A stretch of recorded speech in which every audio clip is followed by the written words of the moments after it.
Hello again, everyone, and thank you so much for being with me this Sunday. I'm Frederica Whitfield. This breaking news just into CNN. We're learning that Senator John McCain will be missing next week's vote on the Republican tax vote. Senior political correspondent Dana Bash joining me now on the phone. So, Dana, what more can you tell us? Hey, Frederica. Well, sources are telling Jeff Zeleny and myself that John McCain left the Washington, D.C. area this morning to go back to his home state of Arizona. And that does mean that he is planning to miss the tax vote next week and other votes for the rest of the year. In fact, I'm told by one source close to Senator McCain that the plan is for him to be in Arizona through the end of 2017. So, look, there are a couple of things here. First and foremost, the senator's health. He has been in the hospital for several days since early last week, and it was the issue was that he got sick from the treatment, from the aggressive cancer treatment that he's been going through, several rounds of chemotherapy, and it just took a toll on his body. So that's why he was in the hospital. The good news is that he was well enough to get on a plane and go to Arizona, and that's according to one of the sources that I spoke with. The hope is that he can get there, he can rest, he can recuperate. And again, the recuperation at this point, his doctors have been telling him, is from the treatment for the brain cancer that he has, which has been incredibly aggressive. He's done a handful of chemo treatments since the end of July when he was first diagnosed.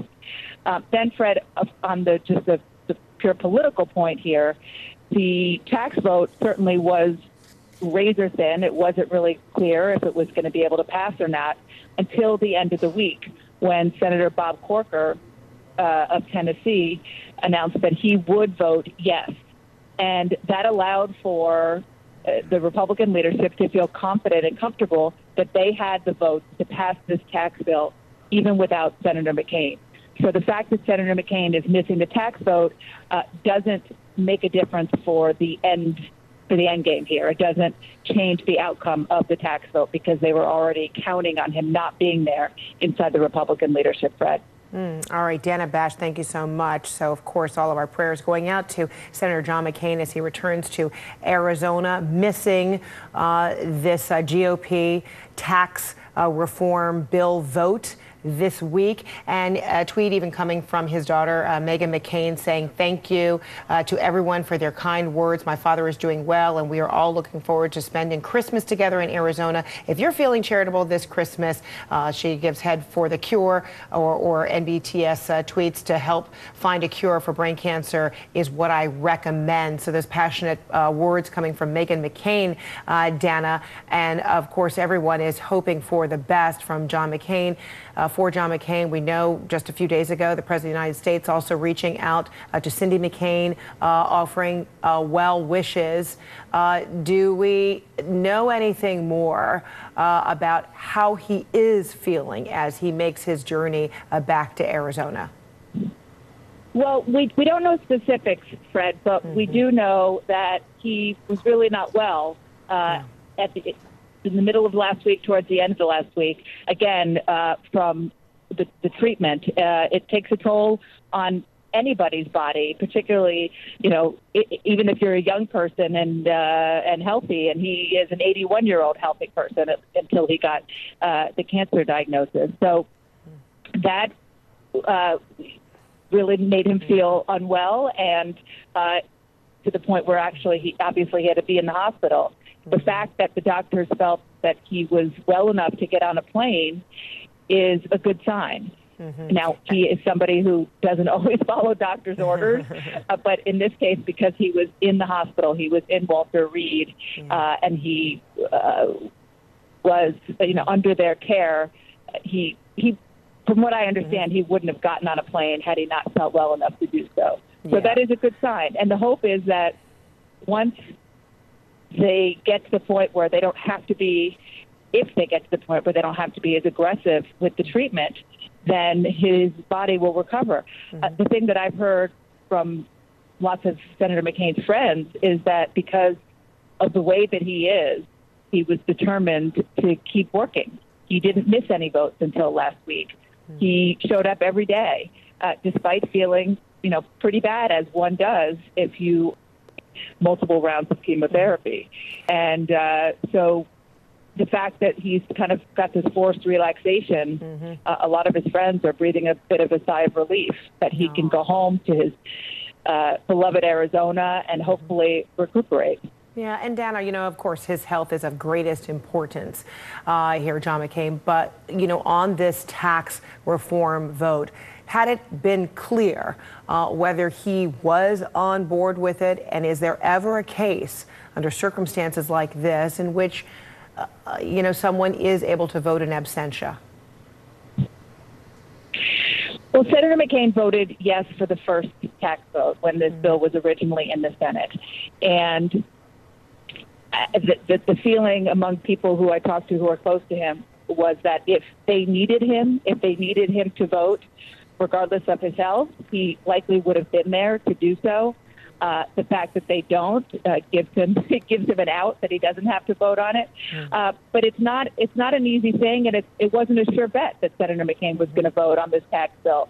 He voted against the Bush tax cuts in 2001 because he was worried about what it would do to the deficit. And at the end of the day, he was proven right, because the deficit really went sky high for lots of reasons, but one of them, even some Republicans will admit, was because of the tax cut. So he wasn't a sure bet in general, but because he voted yes on the first round before this bill went to conference with the House, the understanding was that if he were able to vote, and they needed his vote to get this over the hump, to get it to victory, then they would have been able to rely on him. But at this point, it's moot because he's on his way home if he's not already there in Arizona, and the Republican leadership feel that they have to vote without him.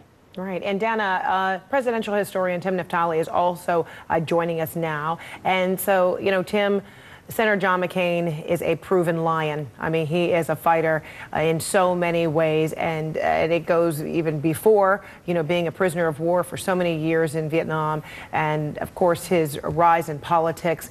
There have been so many crossroads for John McCain.